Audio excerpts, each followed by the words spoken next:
Amara had always been the kind of woman who measured her worth through other people's eyes.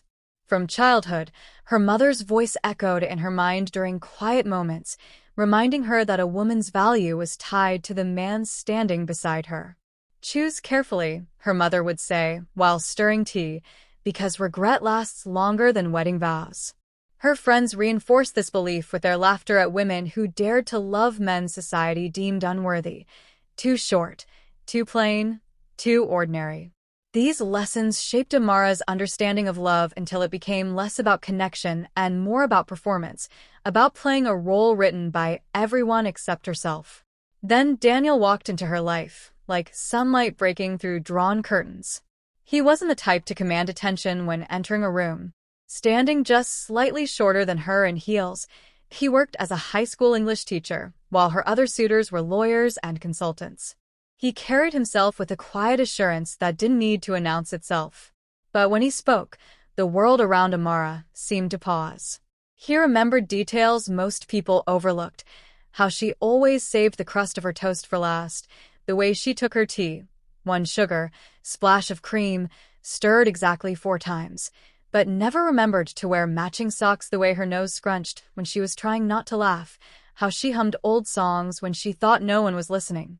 His love was patient, the kind that waited without demanding, that gave without keeping score. She could still remember their first date at that little bookstore cafe, how his eyes had lit up when she mentioned her favorite novel. He'd not only read it, but could quote entire passages. Their conversations flowed effortlessly, as if they'd known each other for years rather than hours. When he laughed, it came from deep in his chest, warm and genuine. He listened in a way that made her feel truly heard, not just waiting for his turn to speak. His hands, though smaller than hers, held hers with a tenderness that made her breath catch. But Amara couldn't silence the chorus of doubts in her mind. She saw the sideways glances from strangers when they walked together, noticed how her friends' compliments about Daniel always came with qualifiers. "He's so sweet, for someone like him." The unspoken words hung heavy between them. When she wore heels, she found herself slouching, trying to minimize the difference. At parties, she'd catch herself searching for taller men in the room, wondering what people would say if she were with one of them instead. The night he proposed, she had been wearing his sweater, the navy blue one with a small hole near the collar from where she'd caught it on a zipper months earlier. He'd never fixed it. "I like remembering how it got there," he'd said when she pointed it out. Rain streaked the windows of her apartment as he knelt before her, his hands steady but his voice shaking just enough that she knew he'd been practicing this moment. The ring was simple, a thin band with a small sapphire, her birthstone. "Because you're the gem," he joked when she'd once pointed out a similar one in a jewelry store window. For one suspended heartbeat, she let herself imagine it, waking up to his terrible morning breath and his perfect scrambled eggs. Growing old with someone who still made her laugh when her knees ached and her hair grayed. A life where she could just be, not perform. The quiet Sunday mornings, the inside jokes no one else would understand, the way he would look at her when she walked down the aisle. But louder than this vision were the imagined whispers, the pitying looks, the unspoken judgment. Her hesitation stretched too long, and when she finally spoke, the word "no" came out barely above a whisper. The way his face changed would haunt her forever. The way his face crumpled wasn't like in movies. There was no dramatic gasp, no shattered expression.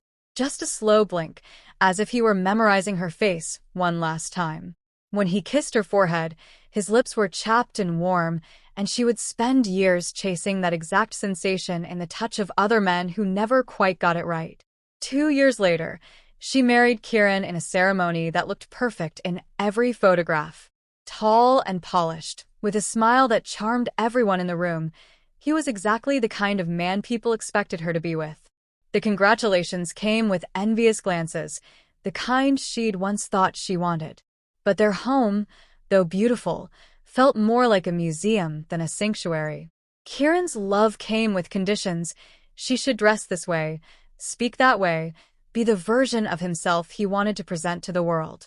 The laughter that had come so easily with Daniel became rare, replaced by careful conversations and unspoken disappointments. One lonely evening, While Kieran was at yet another business dinner, Amara found herself scrolling through old photos. There was Daniel, sitting in their favorite cafe, completely absorbed in the book she'd given him for his birthday. The pang of longing hit her so sharply, she had to set her phone down. She remembered how he'd look up from his reading just to smile at her, how he'd reach for her hand without even looking, as if drawn to her by some invisible force. The memories came flooding back. How he'd bring her tea exactly when she needed it most, how he'd defend her ideas in conversations without making her feel weak, how he'd kiss the space between her eyebrows when she was stressed. Years later, when she bumped into Daniel at that same bookstore cafe, time seemed to fold in on itself. He looked the same yet different, the same gentle eyes, but now with laugh lines she hadn't seen before. His wife stood beside him, her hand resting comfortably in the crook of his elbow, her face lighting up when he whispered something in her ear. The way he looked at his wife, with such unguarded affection, was like watching a memory she'd once been part of. When their eyes met, there was no anger in his gaze, just a quiet happiness that somehow hurt more than resentment would have. "You look happy," she managed to say, the words tasting like ashes in her mouth. "I am," he replied, his voice warm. Then, with a kindness that cut deeper than cruelty, he asked, "Are you?" The question hung between them, heavy with all the years and choices that separated them now. She thought of her empty penthouse, of Kieran's critical eyes, of the life she'd built that looked perfect from the outside but felt hollow within. "I thought I would be," she admitted, the truth slipping out before she could stop it. Daniel's expression softened with something like pity, but there was no going back. He squeezed her hand gently, one last touch that felt like both hello and goodbye, before walking away with his wife. Amara stood frozen, watching them disappear into the crowd, his hand resting comfortably on the small of his wife's back, just as it once had on hers. That night, Amara sat by her bedroom window, watching the city lights blur through her tears. The weight of her choices pressed down on her until she could barely breathe. She remembered Daniel's laughter, the way his whole body shook when something truly amused him. She remembered how safe she'd felt wrapped in his arms, how he'd made her believe she was enough exactly as she was. All of it, every tender moment, every shared secret, every unspoken promise, sacrificed at the altar of other people's opinions. The realization came too late, as it often does. That love isn't about measurements or appearances or societal checkboxes. It's about finding the person who feels like home, whose presence makes the world make sense. It's about choosing each other day after day, not because it looks right to others, but because it feels right to you. Amara's story serves as a quiet warning. Don't make the mistake of measuring love by someone else's ruler. The right love won't make you question your worth. It will make you wonder how you ever doubted it. It won't demand you change. It will celebrate exactly who you are. And when you find it, hold on with both hands, because the world's applause fades quickly, but regret echoes forever. Choose the love that chooses you back, exactly as you are. That's the only love that truly matters.